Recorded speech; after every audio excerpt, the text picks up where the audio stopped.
अध्यक्ष महोदय, मी आज आपल्या अभिनंदनाच्या ठरावावरती बोलत असताना मनापासून अभिनंदन करतो। आज या देशाचं वेगळेपण टिकून आहे त्याचं कारण असं आहे की अनेक शाया या देशाने बघितल्या, पण लोकशाही अत्यंत महत्त्वाची शाही या देशाच्या वाट्याला आली आणि संबंध जगामध्ये आपलं देश स्वतःचं वेगळेपण टिकवू शकला, वेगळेपण निर्माण करू शकला। त्याचं दुसरंही कारण असं आहे की संसदीय पद्धत जी आपण कमावली त्या संसदीय पद्धतीमुळे आपल्या लोकशाहीला एक वेगळं महत्त्व निर्माण झालं। डॉक्टर बाबासाहेब आंबेडकरांनी जो एक मताचा अधिकार आपल्याला सर्वांना दिला, त्या एक मताच्या माध्यमातून आपण जो अधिकार आपल्याला मिळाला त्याच्या माध्यमातून इतर सर्व सन्माननीय सदस्य बसलेले आहेत। अध्यक्ष महोदय, मी आपलं अभिनंदन करत असताना आपल्याला विनंती करेन की आपण जसा सर्वात तरुण अध्यक्ष होण्याचा मान पटकावलेला आहे तसा मी सुद्धा सर्वात तरुण सदस्य म्हणून या विधिमंडळामध्ये बसण्याचा मान पटकावलेला आहे। त्यामुळे तरुण अध्यक्ष म्हणून तुमचं सर्वात तरुण विधिमंडळाच्या सदस्याकडे बारीकपणाने लक्ष असेल अशी विनंती सुद्धा मी आज या ठिकाणी करतो। त्याचबरोबर अध्यक्ष महोदय, तुमचं लक्ष माझ्याकडे असावं याचं दुसरं कारण असं आहे की आपण सुद्धा एक निष्णात वकील आहात।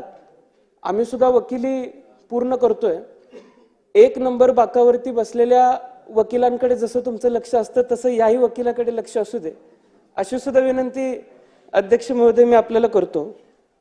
अगदी या सदनाची आपण इतिहास बघितला तर डॉक्टर स्वर्गीय मावळकर साहेब असतील यांनी 1937 साली पहिल्यांदा अध्यक्षपद भूषवलं आणि त्याच्यानंतर त्यांनी चांगलं काम केलं म्हणून लोकसभेचं अध्यक्षपद भूषवण्याची संधी सुद्धा त्यांना मिळाली।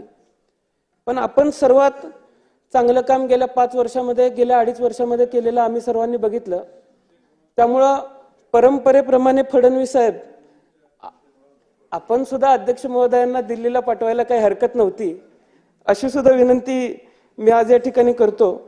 मी अध्यक्ष महोदय आपल्याला एक सांगेन की या सदनाची गरिमा राखत असताना अनेक मोठी नावं या सदनामध्ये घडली, अनेक मोठी परंपरा, खूप मोठी परंपरा या सदनाने निर्माण करण्याचा प्रयत्न केला आणि तशा काळामध्ये आपली कारकीर्द जर बघितली तर आपण चांगलं काम आतापर्यंत सदस्य म्हणून केलेलंच आहे। पण या पुढच्या काळामध्ये सुद्धा विरोधी पक्षावरती आपलं लक्ष असेल।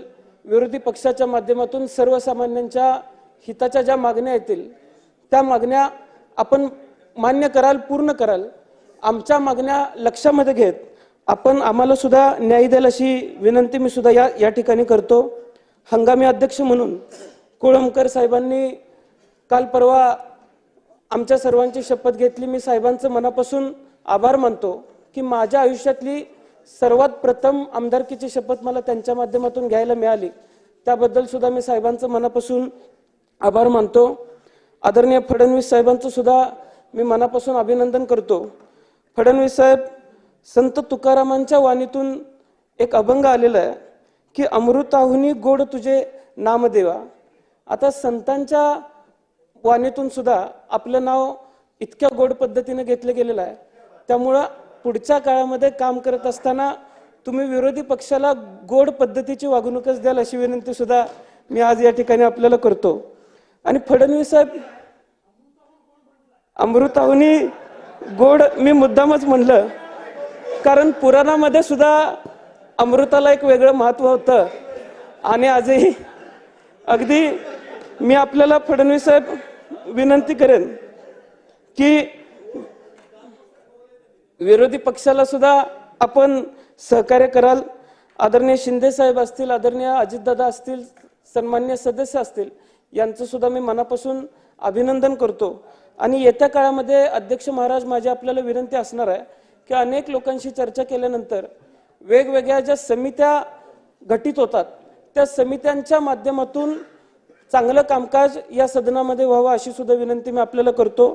कारण अनेक आमदारांकडून, अनेक सदस्यांकडून असं आम्हाला ऐकायला मिळालं की जी आश्वासनं अधिवेशनाच्या दरम्यान दिली गेली त्या आश्वासनांची पूर्तता होत नाही.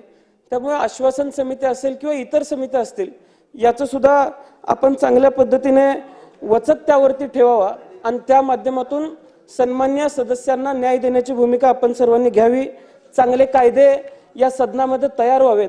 एक तरुण म्हणून माझी अपेक्षा असणार आहे की तरुणांना अभिप्रेत असलेला हा राज्य उद्या नवमहाराष्ट्र म्हणून घडत असताना आपण उद्याच्या राज्याला अभिप्रेत असलेले आणि 21व्या शतकाला अभिप्रेत असलेले कायदेच या विधिमंडळामध्ये तयार व्हावेत आणि या सर्व पुढच्या पिढीला न्याय देण्याची भूमिका या विधिमंडळाने घ्यावी एवढीच विनंती मी आपल्या सर्वांसमोर आज या ठिकाणी करतो. आणि पुन्हा एकदा अध्यक्ष महोदय मी मनापासून आपलं अभिनंदन करतो.